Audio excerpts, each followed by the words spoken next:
615 vezes existe. Saco cheio, certo? Então eu vou perverter a ordem e mudar as coisas. Mas não foi assim que eu aprendi. Tô nem aí. Certo? Eu já disse para vocês que eu não vou repetir de novo, que você pode ler os detalhes, os personagens, a ida e volta da Revolução, que durou 10 anos, durou 10 anos a Revolução. Você pode ler que você foi alfabetizado. Pelo menos eu creio que você fica assim, né? Então eu vou dar uma outra dinâmica aqui para essa aula. Aí você vai começar. Depois de 35 vezes eu falo sobre isso. Ou Para de rir, pessoal. Vocês desde pequenininho, vocês não, nós fomos acostumados a aprender as coisas de uma determinada maneira. Que foi o cabeçudo que estipulou, porque as coisas são feitas por alguém, né? Que foi o cabeçudo que estipulou isso. Esse aqui que você vai ver muito em filosofia. O Aristóteles, século V a.C., esse cabeção era fera, viu? O homem escreveu desde botânica até sobre constituições. A professora de filosofia vai falar isso para vocês. Platão, Sócrates e Aristóteles é o trio fundamental da filosofia clássica. Ele não era grego, viu? Ele era macedônico. Eu falando grego para você entender de uma vez não. E o que esse cabeçudo fez? Ele criou uma espécie de lógica. Vocês usam muito essa palavra, não usam lógica, não é não? Quando alguém fala uma merda, você diz o quê? Não tem nenhuma lógica que tu está falando, não é assim? Já usaram essa expressão? Já ouviram já essa expressão? Já. Tem lógica nenhuma, mas está falando. O que significa lógica? Pelo menos Aristóteles dizia isso. Significa a forma correta de pensar. Vocês entendem, né? Porque alguém escolheu o outro, né? É a forma correta de pensar. Como é essa forma correta de pensar para Aristóteles? Nós chamamos de lógica, forma de pensar aristotélica, e você aprendeu assim, eu também, todo o sistema educacional é montado assim. Chama-se princípio da identidade. Que diabo é esse princípio da identidade? Cara, em tão pouco tempo, eu tenho que ser muito prático com vocês. O que é o princípio da identidade? Uma coisa é uma coisa de ponto final. Não pode ser uma não coisa. Entenderam? Depois não foi. O que é isso daqui? Um copo. Um copo pode ser um não copo? Só se você tiver magoado, não é? Você está chupado? Pode ser. É? Tá sentando na parada? Isso aqui é um copo, velho. Isso não pode ser um não copo. Qualquer idiota sabe disso. Não é bem assim, viu? Isso aqui é o princípio da identidade de Aristóteles. Eu estou utilizando um copo que é para você compreender nessa quinta-feira à noite antes de ir embora. Certo? Uma coisa não pode ser o seu contrário, porque é ilógico, é coisa de gente doida. Você aprendeu que a vida e a realidade é assim ou não é? Foi assim que você aprendeu? Não é assim que nós ensinamos aos nossos filhos desde pequenininho? Meu filho, isso aqui é isso, entendeu? Mas uma criança era uma filósofa por natureza, sabia? Por que uma criança, e Aristóteles dizia que a filosofia é como uma criança? Porque as crianças, elas ainda não estão contaminadas com essa forma de pensar. Então as crianças, elas conseguem enxergar a contradição. Vocês sabiam disso? As crianças conseguem enxergar a contradição. Elas fazem cada pergunta para ti e tu fica totalmente perdido. E como é que pode? Isso aqui também pode ser isso. Não pode não, é só uma coisa. Você deixa de ver, não é? Não é não. Por que as crianças podem pensar de uma maneira diferente? Porque elas não foram infectadas com essa bosta aí. Entendeu? Eu garanto, eu proponho para vocês enxergar a história por um outro modo. Que outro modo? A lógica de Aristóteles não funciona para a história. Por quê? Porque a realidade do processo histórico é muito complexo. 4 mais 4 em história não é 8 já. É mais complexo do que isso. A vida é ou não é complexa? Não são várias forças que atuam na vida? Então vocês acham que essa lógica, essa forma de pensar capta a vida? Não. Eu proponho outra coisa para vocês. Eu proponho uma outra lógica, uma outra forma de pensar, que vai ser desenvolvida principalmente por ele, não só por ele, um filósofo alemão chamado Hegel, é a pronúncia. século XIX. Chama-se lógica, ou forma de pensar, dialética. Não sei se você já ouviu falar desta palavra. Ouvi muito em filosofia. Se tiverem bons professores de filosofia, vão ouvir falar muito. O que significa a palavra dialética? Significa diálogo. Mas Hegel vai dizer o seguinte: a melhor forma de enxergar a história, a ação dos homens na vida, é você enxergar através das contradições. O mundo é contraditório tudo. É e muito.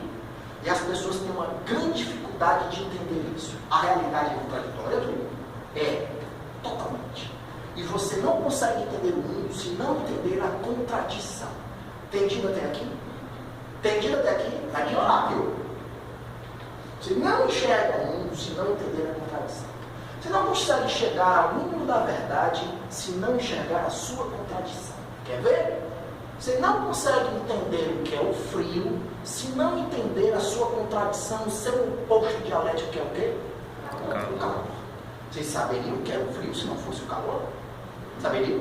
Não teriam a mínima ideia aqui. Você jamais vai entender e dar importância à sua saúde, ao seu corpo, enquanto não tiver experimentado o seu dialético oposto contraditório, que é o quê? A doença. Faz sentido para vocês ou não isso? Não é profundo, não? Isso é muito profundo. Eu poderia ficar num barco cerveja com vocês, falando sobre isso durante 3 horas. Aí vocês passam aí. Deixa eu explicar para vocês aqui atrás. E tira gosto para nós.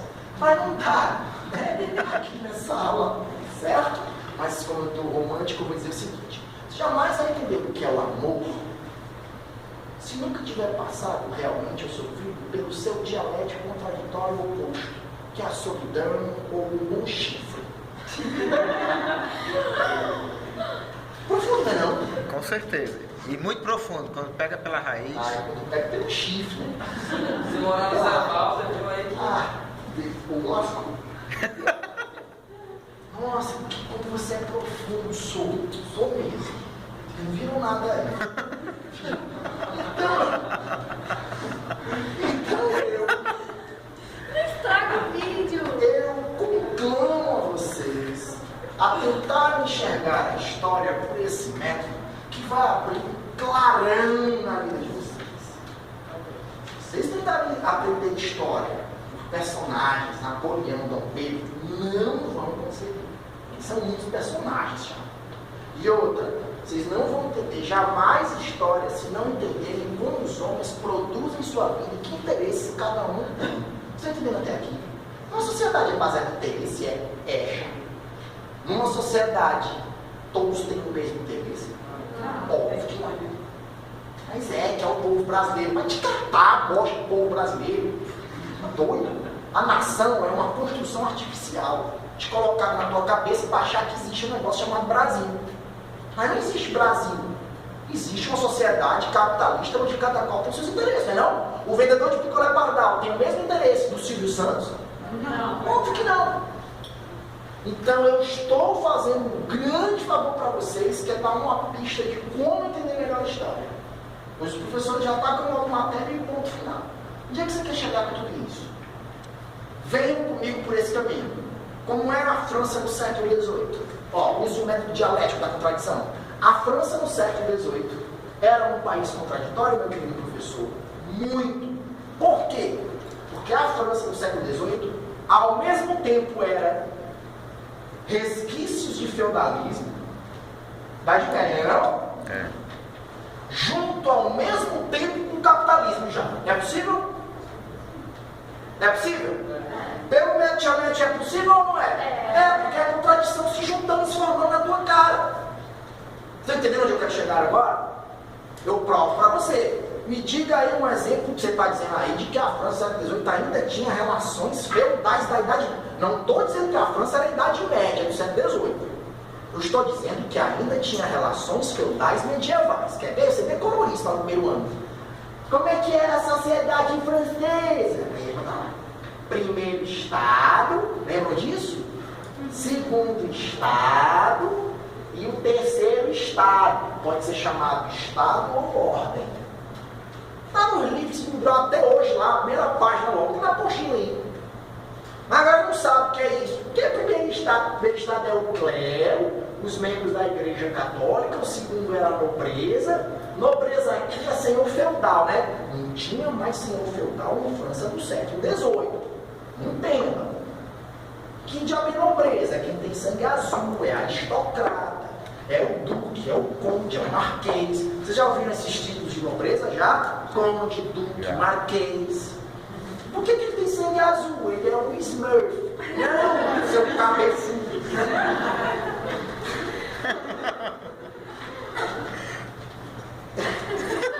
Ele tem sangue azul.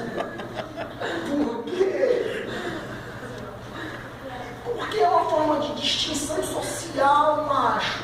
O cara, ele é bem branquinho, nunca trabalhou. Você já viu alguém muito branco? As veias parecem azuis mesmo, já viram? Tô falando branquinho, não. Branco mesmo. Já viram? Albino também é putado. É? Não dá. Não de jeito. Nossa, alguém. Tô falando alguém branco. Um dia eu fiquei com a Raquel. Ela parecia uma aristocratazinha. Branca feita algodão. A quem que eu dava nela ficava. Você já viu a Letéria? Não, só não. Tá espancando a menina? Rapaz, ela é branca. E dá um ar imponente mesmo, sabia? Imponente, de princesa, é princesinha. Pena que fracassamos lá, mas não saiu da história. Era branca, viu? Aí as veiazinhas delas não pareciam como a nossa, parecia azul mesmo. Aí depois eu me liguei, ela que me fez entender o que é a distinção do sangue azul. Depois de décadas que me compreendeu, eu cheguei. É porque ela não pega sol, o cara não pega sol. Um aristocrata, ele tem as terras dele, e quem trabalha lá, mas é o camponês, não é ele não. Onde é que o aristocrata fica? Ele fica no famoso Palácio de Versalhes. Já ouviram falar do Palácio de Versalhes, não já? Bota lá no internet pra você ver o que eu. Tá lá de pé até hoje a porra do Palácio de Versalhes. Eu moro no Palácio de Versalhes, junto com o rei. Recebo pensão do rei ainda. E tenho terras lá no interior que são trabalhadas por camponeses. As festas aqui em Versalhes duram 5 dias. E o que é que o nobre faz no palácio? Porra nenhuma. Porque ele é um aristocrata, ele não é um nobre. Mas todo mundo sonha em ser nobre. Todo mundo sonha em ser nobre. Por quê? Capitalismo, gente, é querer ser escravo do dinheiro. A coisa melhor do mundo é ser nobre, aristocrata. Você se levanta 11 da manhã, a sua única atividade é tomar chá, jogar tênis. Porque você tem as rendas de suas propriedades. A Inglaterra, alguns regiões da Inglaterra é assim até hoje. Vocês sabem que tem a família real inglesa ainda. Vocês sabem disso. Todo mundo adora, gosta, bate foto, se besteira. Porque é muito sedutor, gente. É muito sedutor. Porra, o cara vive chique, elegante, não faz porra nenhuma, é corado. Anda a cavalo, que esporte nobre é cavalo e piso. Tudo aquele lá.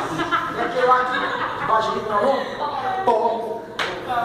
Que é esporte mais aristocrático do que polo? Vocês acham que o trabalhador operário joga um negócio daquele? Eu sou simplesmente um medo. Uma égua. Eu acho que eu me fiz sem entendido, não fiz? Pois é. Aí que a galera não entende, ó. A galera decora. Isso aqui é um resquício de um mundo feudal medieval ainda em pleno século XVIII. Por que essa putaria? Porque aqui a França ainda era baseada em privilégios de nascimento. Nasceu nobre, show, vai morrer nobre. E o primeiro e o segundo estado não pagam imposto, não pregam um prego sequer. Quem é que sustenta essa sociedade? É o terceiro estado, que é chamado de, grosso modo, povo. Mas povo, essa palavra te diz alguma coisa de fato? Te diz. Acabei de falar que essas abstrações não dizem nada. População, povo. Uma sociedade não é complexa, é diferente, é ou não é? Sabe o que é que um bom professor faz? Ele deve fazer assim, ó, pega povo e diz quem é quem no olho do bicho. Quem é que tinha lá? Tinha a grande burguesia. Quem é a grande burguesia? Eram apelidados de girondins. Já ouviram falar dessa palavra?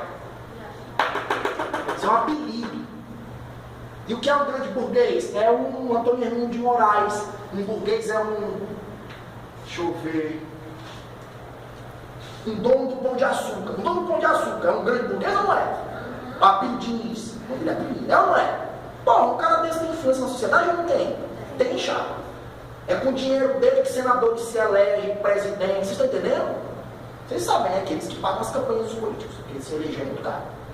Vamos logo saber disso, viu? Aí nem a democracia, o direito do voto cidadão, besteira, tá doido? Seu voto vale o mesmo voto do Silvio Santos? Vocês acham? Vocês têm capacidade de influenciar quem? Minha mãe, meu pai. Olha lá. É mais fácil eles se obrigar. Vai votar nesse deputado aqui, menino. Entendeu? Vai votar nesse aqui. Vai ajudar seu irmão. Vai não pegar lá na câmara do vereador. Desse jeito. É doido. Por que o nome deles, a apelido dele era Girondinho? Que diabo é isso? Porque eles moravam na região da Gironda. A região da Gironda é o sul da França, que é onde mora gente rica, não sei se vocês sabem, até hoje. Gente rica vai para o sul da França, numa praia, não sei se vocês já foram, praia chamada Saint-Tropez. Já foram? Foram lá nada. Mas vocês foram para o Baixo Ceará.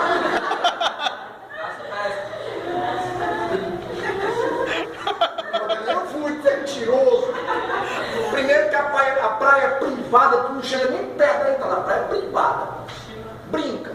Ali chama-se Côte d'Azur, Costa Azul. Ali que tem gente rica, até hoje, viu?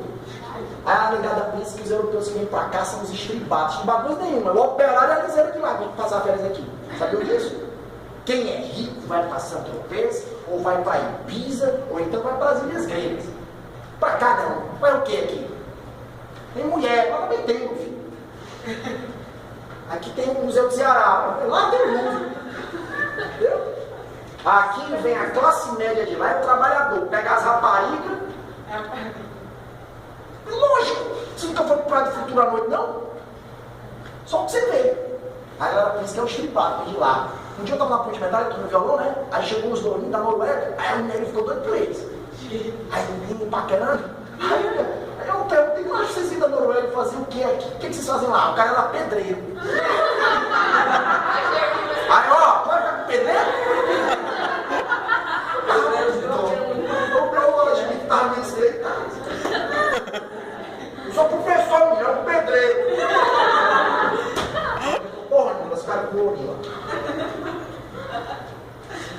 Tem uma outra moçada que é a pequena burguesia. Eu não sei o que é a pequena burguesia, macho. É o teu pai que é dono do mercadinho Zé Walter. Pronto. É um pequeno burguês ou não é? Ou é com um amigo de início? Tá é doido.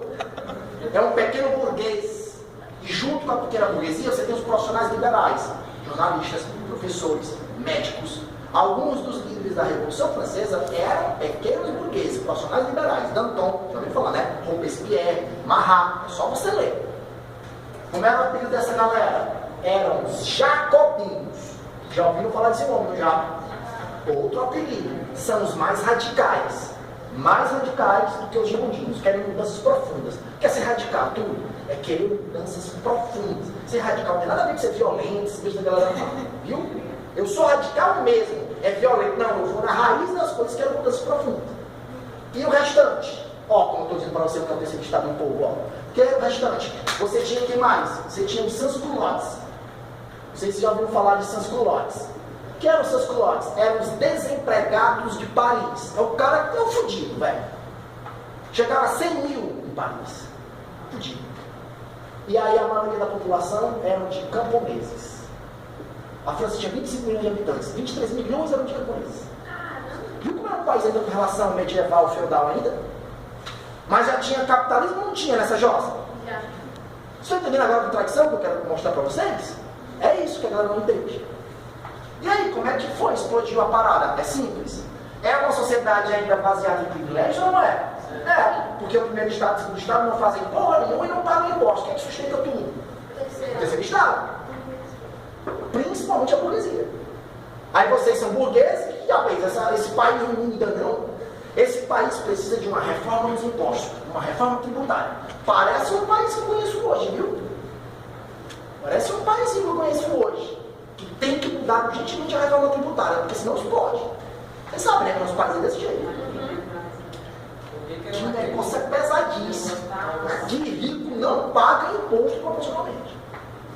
É só você estudar um pouquinho, você vai ver como esse país ele é esquizofrênico, nosso país. Nosso país parece uma obra de ficção científica. É incrível. Se eu não dou mais aula de história do Brasil, eu não dou mais, eu não quero processo. Entendeu? Ó, você precisa entender. Mas tudo isso que eu disse, você pode ler tranquilamente na apostila, e só comecei a falar disso porque eu fui levado pelas minhas palavras. O que eu ia falar para vocês eram outras coisas, sabe o que eu ia dizer para vocês? Eu ia responder para vocês aquela pergunta que alguns devem estar fazendo aqui. O que é que eu tenho que saber de pós-revolução francesa? Pois nem francês eu sou, eu moro em Calcaia, e eu sou de 2015, eu estou vivendo. Não é uma pergunta justa ou não é? É. Não é? Viu? Porque não dá mais tempo para responder tudo, né? Mas vamos lá. A primeira coisa que você tem que saber, meu filho, é o seguinte: por que você tem que estudar essa merda aqui? Porque o mundo mudou com a Revolução Industrial e a Revolução Francesa. A Revolução Industrial, que passa que eu... Sim, o iluminismo são as ideias que influenciam esse processo histórico. Mas quando a gente for pegar bem na marra, quais foram as duas revoluções que mudaram a cara da Europa para o Ocidente? Foi a industrial, que eu falarei no futuro, e a francesa. Se você pegar os dados da historiografia, eu acho muito claro. O mundo pegou um outro rumo aqui. Que rumo? Foi consolidado o mundo capitalista burguês, que é o nosso mundo. Essas pessoas não entendem. E aí não vê noção de da história. O mundo que você vive é o capitalista burguês e é fruto disso que eu expliquei para vocês, da Revolução Industrial, da Revolução Francesa, e eu vou colocar mais uma, a independência dos Estados Unidos. É o que se chama de Era das Revoluções. Nosso mundo foi parido a partir disso. E que mundo é o nosso? Meu filho, quais são as características do mundo que você vive hoje? O nosso. Infelizmente, há um dia desaparecer. Primeiro, é um mundo Consumismo. individualista. Vou falar uma frase bem simples para vocês. Sabe o que é o capitalismo? O mundo que nós vemos é o seguinte: eu quero ser feliz e o resto se expor. Assim, não interessa a humanidade. Porra, a humanidade. Estão entendendo agora?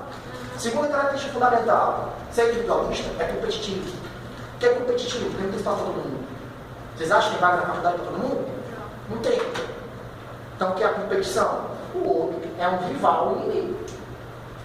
E vai ser assim, no seu vestibular, vai ser assim na sua faculdade, e quando receber o diploma para buscar o mercado de trabalho. Estão entendendo, né? Eu vou logo na veia, ó. Nossa, vou ficar deprimido. Mas vai vir um carnaval, você vai certo? Terceiro fator, é um mundo, já que eu botei o individualismo, é um mundo onde, você falou consumismo, eu vou refinar o negócio. É um mundo onde o dinheiro ganhou uma importância fundamental. Mas não sempre existiu dinheiro. Lá na Grécia Antiga não tinha? Tinha chave. Mas o capitalismo vai transformar o dinheiro no motor principal da atividade e do desejo humano, você está entendendo? Estou entendendo até aqui? Sempre existiu já. Mas você não faz absolutamente nada sem ele. Quer ver? Porra, essa daqui é genial. Qual era o lema da Revolução Francesa? Liberdade, igualdade, fraternidade, não é? Aí vamos lá. Você tem liberdade. Não tem liberdade. Tem. Vocês são livres juridicamente para ir para qualquer canto. Você é livre para ir para a Holanda. Por que você não vai? Porque não tem dinheiro. Não é? Você organiza. Não é curioso? Não é curioso isso? Aí vem os bestão, né, entendeu? É liberdade. Não tem liberdade se ela é pré-determinada pelo metalzinho de na sua carteira. Você entendeu essa contradição? Eu estou explicando o conceito e fazendo a crítica, ó. Entendeu? Liberdade. Liberdade. Tem liberdade. Tem liberdade mesmo. Aliás, igualdade. Tem igualdade mesmo, é? É impossível ter igualdade numa sociedade onde você explora o outro trabalho assalariado. É impossível igualdade. Ou vocês acham que os mesmos lucros, a abundância e uma vida confortável é tanto com o trabalhador? É igualzinho do patrão? Não. É óbvio que não. Que porra de igualdade é essa? Pode ter igualdade no sentido desse? Não. Mas eu sou livre na escravidão, eu sou livre para vender minha força de trabalho, trabalhar nesse vestibular ou em qualquer outro. Só está mudando de capataz. Você entendeu, né? Só está mudando de patrão. Mas a relação ainda permanece a mesma ou não permanece? É óbvio que eu trabalho assalariado. Os alunos pensam que capitalismo é lucro. Capitalismo é uma relação humana que é caracterizada pelo trabalho assalariado. Na Idade Média era assalariado? Não. Era regime servil feudal. Na Grécia e em Roma era salário? Não, era escravidão. Estão entendendo os conceitos? Se você explicar os conceitos, aí os alunos vão por si só. Aí ela não explica. A grande de lucro. É uma relação humana. Não é relação humana com o capitalismo, trabalho assalariado. Eu, neste momento, estou vendendo minha força de trabalho para o Dom Defileste, vendendo informação para vocês, não estou? Doutor aqui de graça, só amigo da escola? Não, não. Amigo da escola não, eu vendo, sou prostituto mesmo, sabia? Uma rapariga ruim da educação. Tá mais? E a contradição na revolução foi tão grande que é a igualdade, mas só que foi uma revolução contra a burguesia. Pois é. Mas ó, boa. A burguesia, ela diz igualdade, liberdade, mas é para atender os interesses dela. Mas ela fala em nome de todos, porque se falar só em nome dela, ninguém vai. Vocês entenderam qual é a armadilha da história? Vocês acham que a burguesia ia dizer, não, é só pra gente? Se a classe dominante disse que quer matar e dominar, ela jamais existiria, porque os dominados iam se rebelar. Tá entendendo? Ela universaliza isso. Gente, é para todos, mas não é. Representa os interesses dela especificamente naquele contexto. Mas funcionou, convenhamos. Ou a gente não vive hoje no mundo capitalista burguês? Vivemos. Só que é uma igualdade e liberdade formal apenas, concorda? É, na prática, acabei de instruir e dizer que não. Você precisa de dinheiro para executar. Você está entendendo até aqui? Ou você já está com fome e quer ir embora?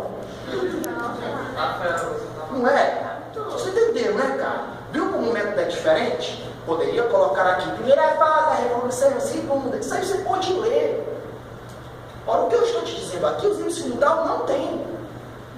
Outra característica fundamental da Revolução Francesa, qual foi? Foi a criação do nacionalismo moderno. Os livros também não dizem isso. Nacionalismo é esse negócio de morrer pela pátria. Vocês sabiam disso? Foi a Revolução Francesa que começou isso. A Revolução Francesa, mas eu tenho que admitir, é doideira demais.